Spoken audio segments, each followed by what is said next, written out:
This will be a quick demo over our wireless data collection and various displays. So for the displays, we have a CD43, which is 4.3 inches from diagonal to diagonal.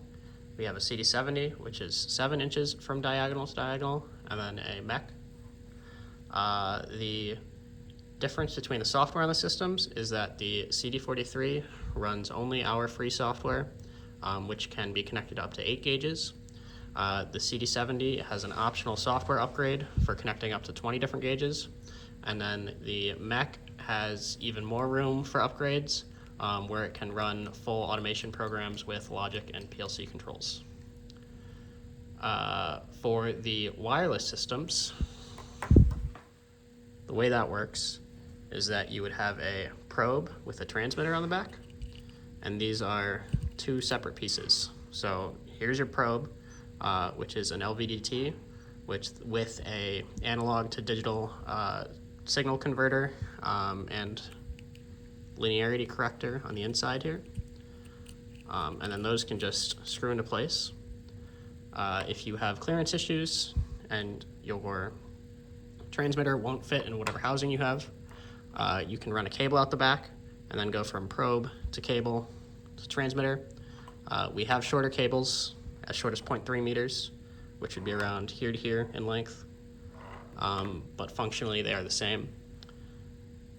For the receivers that you're sending the signal to, we have a USB receiver, which can be plugged into any USB port, either on our devices or a Windows device running our software. And then we also have a combination receiver and Wi-Fi transmitter that sends our data to other devices through Wi-Fi. For our displays with the USB receivers, the way the programs work is that our measuring program launches. You hit the measuring screen, select which measuring program you want to run. I tapped the wrong one there.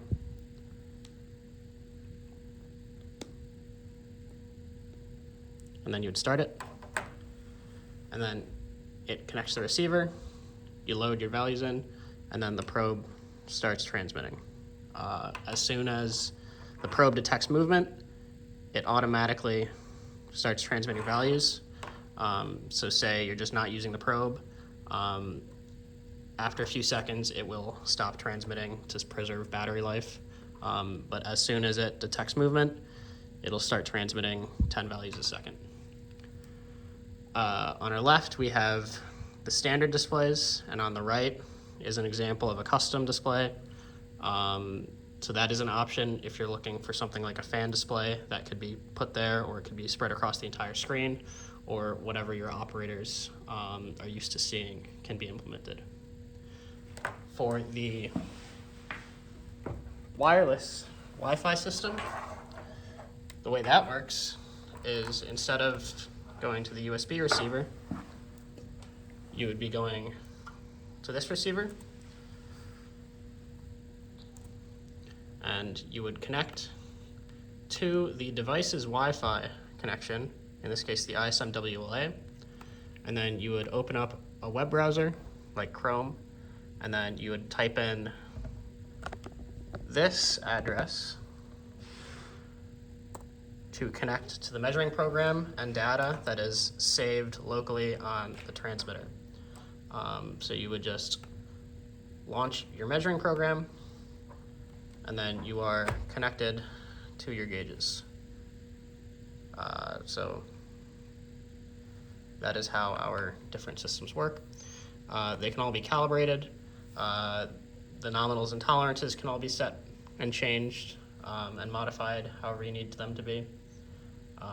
All very easy and intuitive to use. Thank you.